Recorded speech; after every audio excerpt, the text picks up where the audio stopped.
Dear friends, today I want to talk to you about the reasons I am not biblical literalist and I do not believe in inerrancy of the Bible.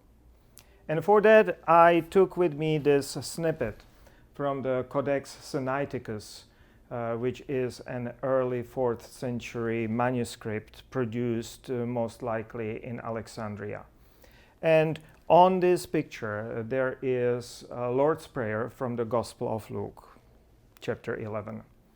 And Luke, of course, contains a shorter version of Lord's Prayer, while Gospel of Matthew, in chapter 6, has a little longer version.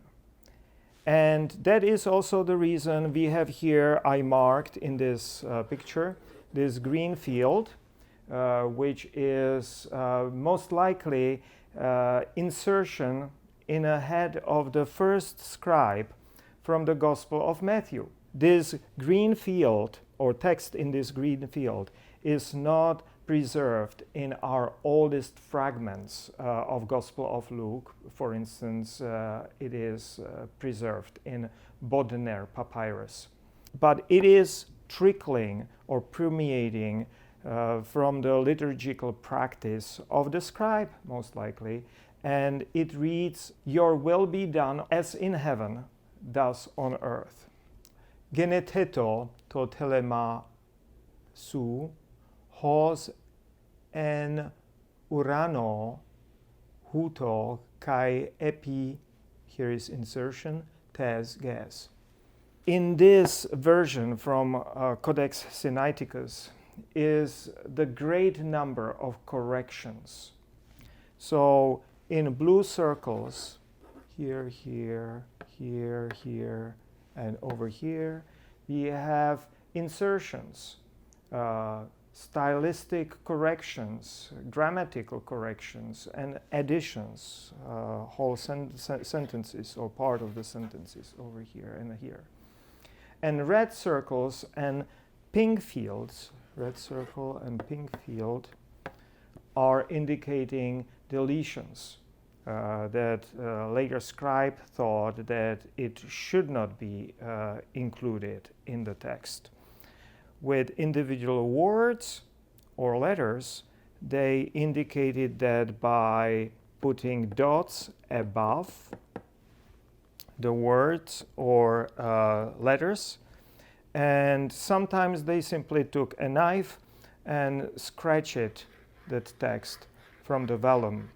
Thankfully, being it on vellum, and even if it was erased, you can still read it over here and over here.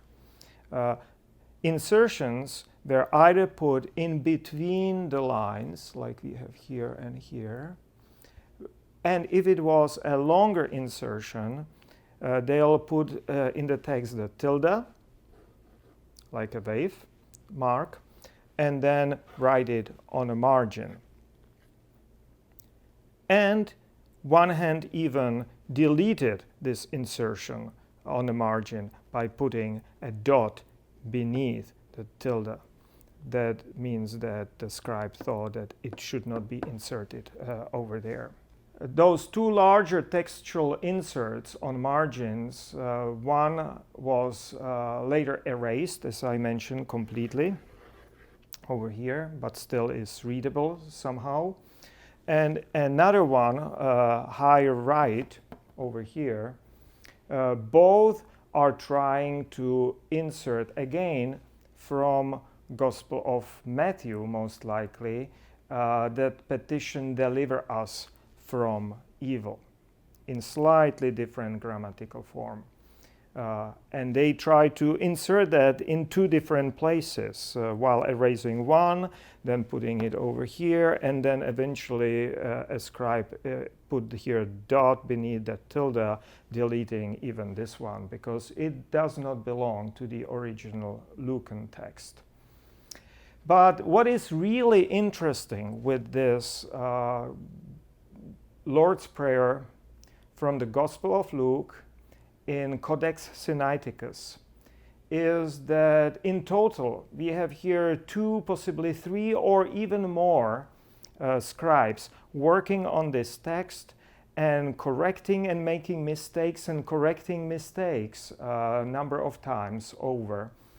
And there are at least 12 changes or corrections in these just 3 verses. So think about it. There are 12 textual changes, variants, in this short prayer. 12.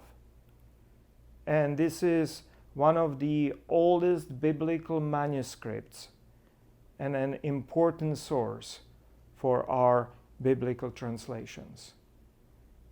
And that is something you might not know about the Bible.